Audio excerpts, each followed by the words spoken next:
good morning, you guys. How are we doing today? I hope you're all well. And today we are doing something a little bit different because, okay, listen.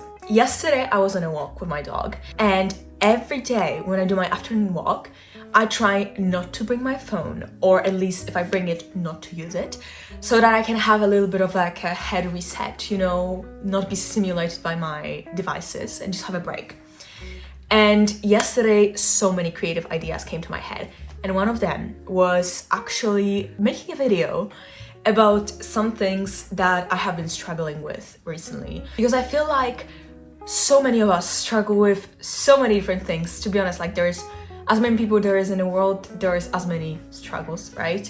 But there's not many people who feel comfortable enough or who just share with us their struggles and are really real with us about their struggles, which makes us feel like we're alone with our problems, which is so not true. And I've had so many situations in my life where, you know, I was talking to my friends or someone close to me about my struggles, and then they were like, I am literally struggling with the same thing. And I was like, there is no way. What do you mean? I thought I'm alone. So today's video is all about just sharing, being vulnerable, and hopefully comforting you a little bit with your own struggles if we struggle with the same thing. And without further ado, let's get into my struggles. I feel like it's a therapy session, but anyways, it's okay. Yes, so let's do it. Wish me luck. And let's have a therapy session. I feel like one of the most recent and most prominent struggles in my life currently is actually loneliness. And, you know, obviously I live alone and I only have my dog as my roommate, which is okay, you know, I like it. But it can get lonely at times, you know, and I feel like I have enough friends. I would say I have, you know, I was recently actually counting, that's how desperate I was. I was counting how many friends I have. And I would say I have like a nice circle of 5 friends that I can count on, that I can meet up with, that I meet up with at least once a month. And when I was thinking about it, I was like, that is enough. I don't need more friends. I feel comfortable with the number of friends that I have right now. I feel like my circle is quite strong, but it still doesn't help me with my feelings of loneliness, especially during the weekend. And one thing that I catch myself doing pretty much every single week is when Friday night comes, or Saturday, Sunday less because obviously everyone is getting ready for the week, but Friday and Saturday, I hear my neighbors getting out of their houses, because most of my neighbors are actually quite young. I hear them getting out of their houses. They're not in the building, and I feel like I'm alone in the building. And it just makes me so depressed because I'm like, why am I not getting out of the house? Why am I sitting here? I'm so lonely. I have no one to meet up with. Like, it just fuels this very negative cycle of self-pity in a weird way. And I feel really shit on those evenings because the thing is, I have the choice. I can get out of the house, but for one reason or another, I'm not. Even last weekend, I met up with my friend. So I did go out during that day, during weekend, but in the evening I was at home. And that felt so depressing because again, there was no one. I could not hear a single neighbor. And I don't know, it just made me feel so alone, and like everyone has those amazing things happening for them and they meet up with people and everything, and I'm just sitting here alone with my dog and not doing anything. But to be honest, also even just being outside on the weekend, seeing all of the couples spending time together, friends meeting up, families being together and having fun. Like, I don't know, living alone and not having a significant other is just such a different life. I don't know, maybe I'm just blaming it on it, I don't know, but I guess that's one of also the biggest struggles of mine with being single is, you know, not being anyone's number one, not having that one person who is the most important to me and who I'm most important to, and that we spend time together, and, you know, when I don't have anyone to go somewhere with, I can just reach out to them and be like, let's go, we're going. And I guess I could always, you know, reach out to one of my friends and be like, let's do it, let's go here, let's go there. But I feel like a part of me is afraid of being too clingy or too needy because they're just my friends. They do not owe me anything. They have their own lives, they have their own things going on. And if I keep on reaching out and being like, let's go here, let's go there, I don't know, in my head I feel like that's a bit needy, even though it's not. I know it's not, but it's like in my head it is. And then also I have this fear of putting more into a friendship than someone else's and just feeling like it's a bit one-sided.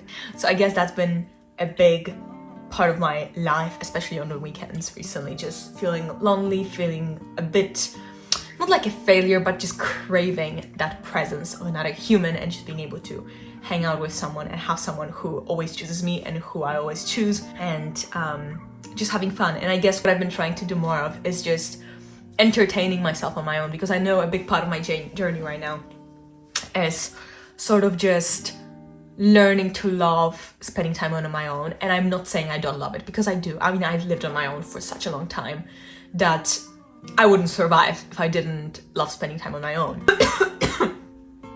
You guys, you need to give me a second because I'm still kind of sick, and I just got myself to make a video. It's gonna be like probably 30 minutes long, 30 minutes of me talking in my throat. I don't know if it's gonna take it, especially that I'm going for a concert later today and it's gonna be interesting on my throat. But anyways, let me just drink some tea. So what was I on? Oh yeah, so loving time on my own. But I feel like I often find myself not putting enough effort into making this time entertaining. I just sit at home, read my book, whatever. Maybe I should just kind of get out of my comfort zone a little bit. I have been trying to do it. So for example, last Monday, I went to a comedy club on my own, and actually I had the best time. So I definitely have to do it more often. And I guess just putting more effort into finding fun activities that I can do on my own and pushing myself to get out of the house and do those things, even if I don't find anyone to go with me. And of course, also not being afraid to reach out to people, because people want to see you, people want to spend time with you. And if you have some fun activity that you want to do, just reach out to them, just ask them if they are free. And 9 times out of 10, they will be so happy to go with you.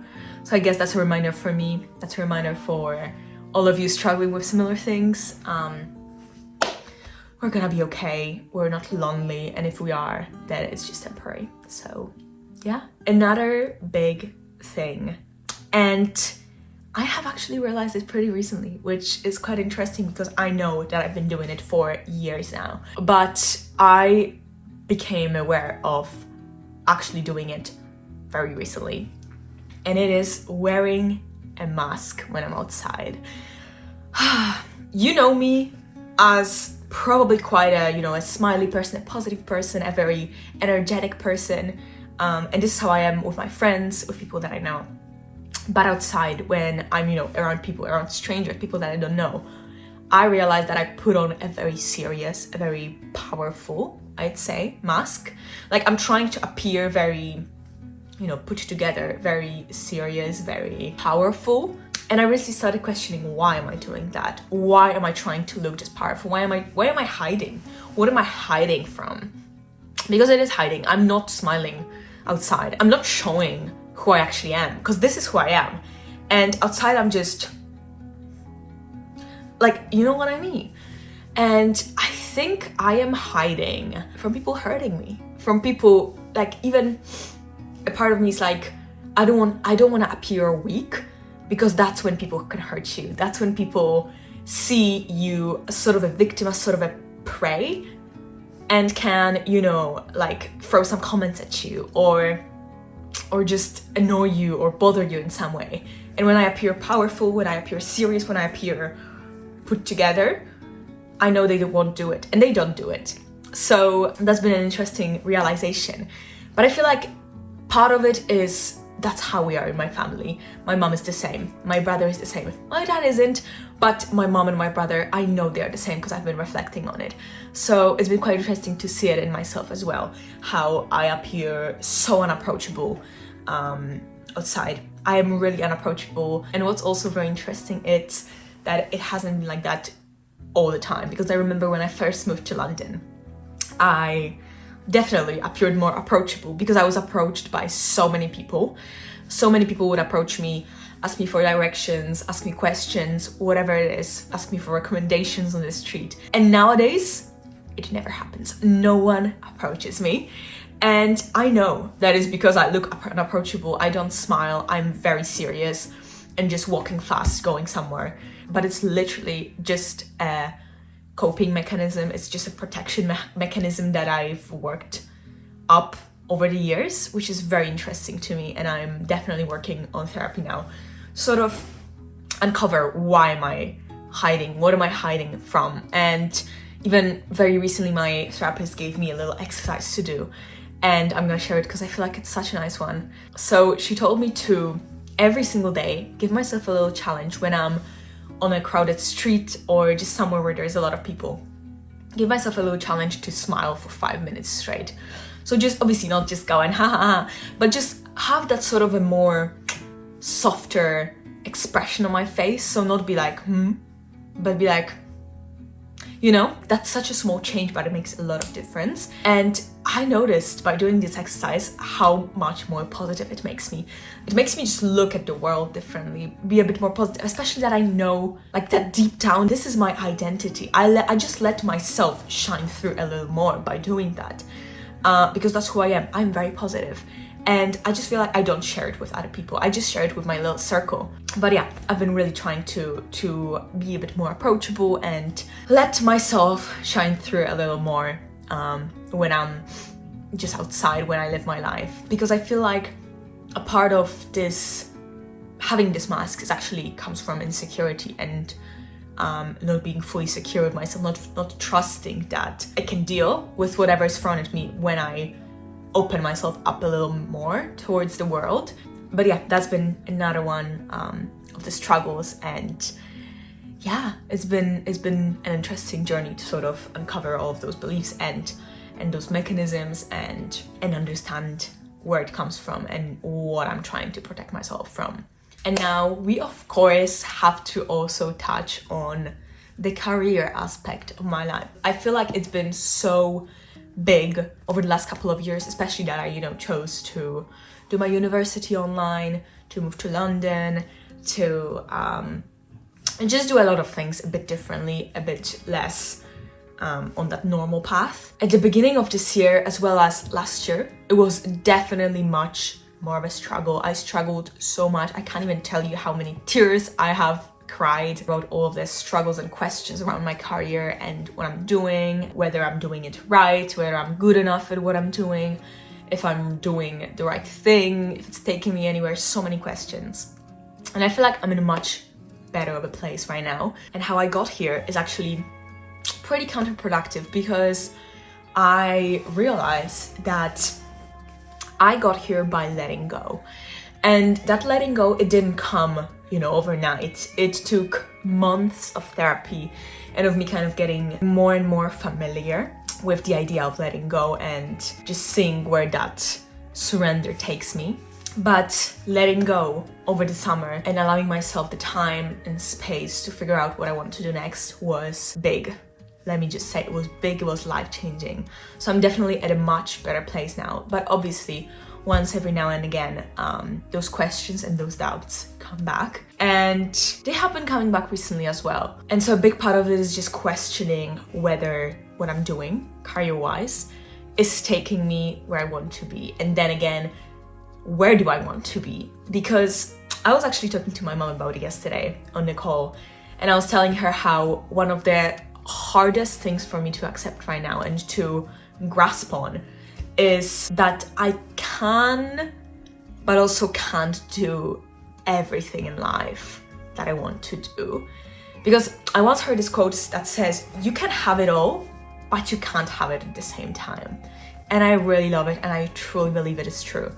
But if you think about it very realistically, let's say I would love to try being a lawyer, a detective, a singer, an actor, a content creator, and an entrepreneur. Some of these careers are kind of intertwined. You could do both. You could do 3 of them together, let's say.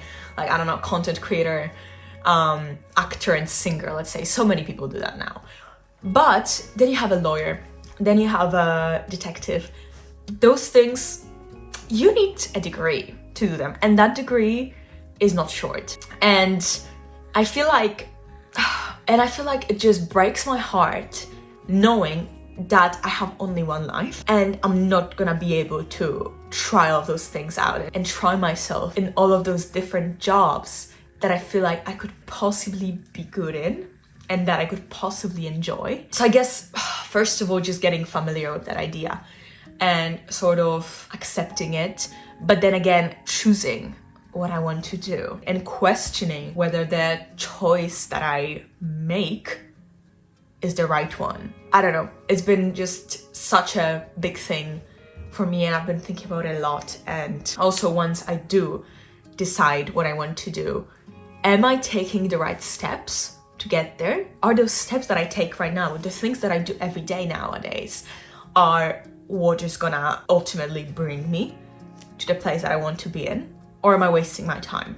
Am I doing things right? Is the way that I function and the things that I do the right things that will get me to where I want to be? Because I feel like, especially for careers in that more of a creative field, there is no blueprint of what you have to do to get there. There's so many different things and factors that play a role in where you get, and some of them you can't even control. And also just like the journey itself, even when someone tells you it is so complicated and so overwhelming, that it just makes you feel like, is it worth it? Am I gonna be able to do it? Like, am I strong? Can I do it? I feel like a lot of self-doubt starts showing up, and yeah, you just question your choices and question whether what you're doing is the right thing, whether you do it good enough. Are you good enough for this career? And there's a lot of unknown because you don't know what results you're gonna get, whether those results are gonna ultimately be able to provide your livelihood. And I feel like it's so easy to also fixate on little things when you're trying to make it and become a perfectionist, or more like not become a perfectionist but activate that perfectionist side of you that after all kind of stops you from putting things out, because you're like, this is not good enough, this could be better, and you're wasting time fixing those little things when the truth is no one else sees them. So as a creative person, it is finding that fine line between really like letting your creativity thrive and doing different things and creating, putting things out, but also making sure they are good but not perfect, because they don't have to be perfect, and it's okay for them not to be perfect because practice makes perfect, not you fixating on a small little thing for a week straight. So yeah, I feel like this struggle was the hardest one for me to express, because there is just so many little things and little thoughts and reflections that I've had, and it's sometimes hard to sort of express it very well, but I hope it made sense. And before we finish this video, I also wanted to share with you this film that in a way also inspired this video of mine. So I watched this Oscar-winning short film recently on YouTube. It was made by Marshall Kari. And basically the main focus of this film was how we often compare ourselves to others, to other people's highlight reel, or how we perceive their situation to be. And the truth can very often be so different. And one of the biggest reflections I had with this one, and sort of how I applied it to our today's world, is how on social media we often see, and I feel like it's a topic so many people already talked about,